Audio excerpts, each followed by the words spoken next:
ഇന്ന് രാവിലെ പല താരങ്ങളെയും ഞെട്ടിച്ചൊരു മരണവാർത്ത തന്നെയായിരുന്നു. മലയാളികളെ എല്ലാവർക്കും വളരെയധികം പ്രിയങ്കരനായ നടൻ സലൻകുമാറിൻ്റെയൊക്കെ പ്രിയപ്പെട്ട സുഹൃത്തായ കലാകാരനായ സൈനൻ അന്തരിച്ചു എന്ന വാർത്ത. മിമിക്രിയുടെ ആദ്യകാലങ്ങളിൽ ശരിക്കും പറഞ്ഞാൽ സൈനൻ അത്രയേറെ പ്രിയപ്പെട്ടവനായിരുന്നു എല്ലാവർക്കും. കേറ്റമംഗലത്തെ അദ്ദേഹത്തിൻ്റെ വാക്കുകളെല്ലാം പ്രേക്ഷകർ ഇതിനു മുൻപ് കേൾക്കുകയും ചെയ്തിട്ടുണ്ട്. സലൻകുമാറിൻ്റെ പ്രിയപ്പെട്ട സഹോദരൻ തന്നെയായിരുന്നു അദ്ദേഹം. ശരിക്കും പറഞ്ഞാൽ അത്രമാത്രം എല്ലാവർക്കും വളരെയധികം ഇഷ്ടമുള്ളൊരു വ്യക്തി തന്നെയായിരുന്നു എന്ന് പറയാം. മിമിക്രി കലാരംഗത്ത് എടുത്തു നോക്കിയാൽ അദ്ദേഹത്തിനോടൊപ്പം സൗഹൃദമുള്ള ഒരുപാട് ആളുകൾ ഉണ്ടെങ്കിലും ഇദ്ദേഹത്തിൻ്റെ സൗഹൃദ വലയം എന്ന് പറയുന്നത് ഒരു പ്രത്യേക സൗഹൃദ വലയം തന്നെയാണ്. അധികം വലിയ താരങ്ങളുമായിട്ടൊന്നും കൂട്ടില്ലെങ്കിൽ പോലും പ്രേക്ഷകരുടെ പ്രീതി പിടിച്ചു പറ്റുന്ന രീതിയിൽ തന്നെ സൗഹൃദത്തിനുടമയായിരുന്നു അദ്ദേഹം. ആദ്യകാല മിമിക്രി സ്റ്റേജ് ഷോ കലാകാരനായ സൈനൻ കെടാമംഗലം അന്തരിച്ചു എന്ന വാർത്ത വളരെയധികം തന്നെ പ്രേക്ഷകർ ഏറ്റെടുക്കുന്നു. എല്ലാവർക്കും ഈ ചിത്രം കാണുമ്പോൾ വേദനയാണ് തോന്നുന്നത്.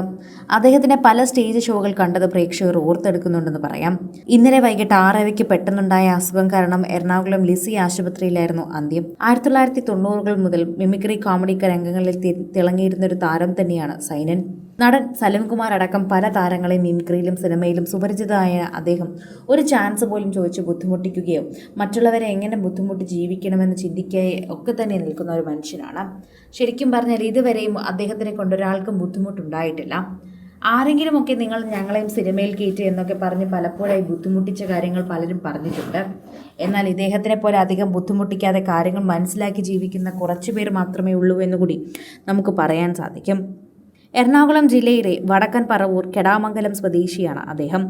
ആദ്യകാല മിമിക്രി വേദികളിലും സ്റ്റേജ് പ്രോഗ്രാമുകളിലും തൻ്റെ അതുല്യമായ ആലാപനവും അനുകരണ ശൈലിയും കൊണ്ട് ശ്രദ്ധിക്കപ്പെട്ടു.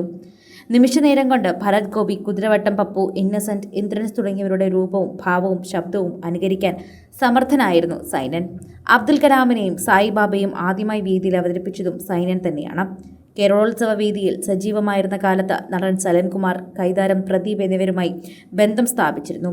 പിന്നീട് സലൻകുമാർ തുടങ്ങിയ കൊച്ചിൻ സ്റ്റാലിയൻസ് എന്ന ഗ്രൂപ്പിലെ പ്രധാന താരമായി മാറി.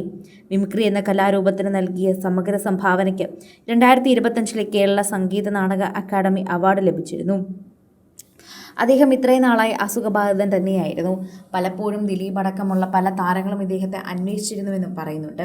ഇന്നും ഇദ്ദേഹത്തിൻ്റെ മരണവാർത്ത അറിഞ്ഞ് ഇവർ വളരെയധികം ദുഃഖം പ്രകടിപ്പിക്കുകയും ചെയ്തിട്ടുണ്ടായിരുന്നു. മിമിക്രി താരമായ സൈനൻ കെടാമംഗലം അന്തരിച്ച വാർത്ത മിമിക്രി കലാരംഗത്തെ തന്നെ വളരെയധികം വേദനിപ്പിക്കുന്ന ഒന്നാണ്. ദിലീപിനെ നാദൃശ്യം സംബന്ധിച്ചൊക്കെ തന്നെയും സിനിമയിലുള്ള സൗഹൃദങ്ങളെക്കാൾ കൂടുതലും അവർക്കുള്ളത് മിമിക്രി കലാകാരന്മാരുടെ സൗഹൃദ കൂട്ടായ്മ തന്നെയാണ്. അതെപ്പോഴും അങ്ങനെ തന്നെ നിലനിൽക്കുകയും ചെയ്യും. അതാണ് ശരിക്കും പറഞ്ഞാൽ ആ കൂട്ടായ്മയിൽ തന്നെ ഏറ്റവും കൂടുതൽ നിലനിൽക്കുന്നവരുടെ ഏറ്റവും വലിയ കാര്യമെന്ന് കൂടി നമുക്ക് കൂട്ടിച്ചേർക്കാൻ സാധിക്കും. കൂടുതൽ സിനിമ, സീരിയൽ, ചാനൽ വാർത്തകൾക്കും നിങ്ങളുടെ പ്രിയപ്പെട്ട താരങ്ങളുടെ എക്സ്ക്ലൂസീവ് അഭിമുഖങ്ങൾക്കുമായി സബ്സ്ക്രൈബ് ചെയ്യാൻ മറക്കല്ലേ.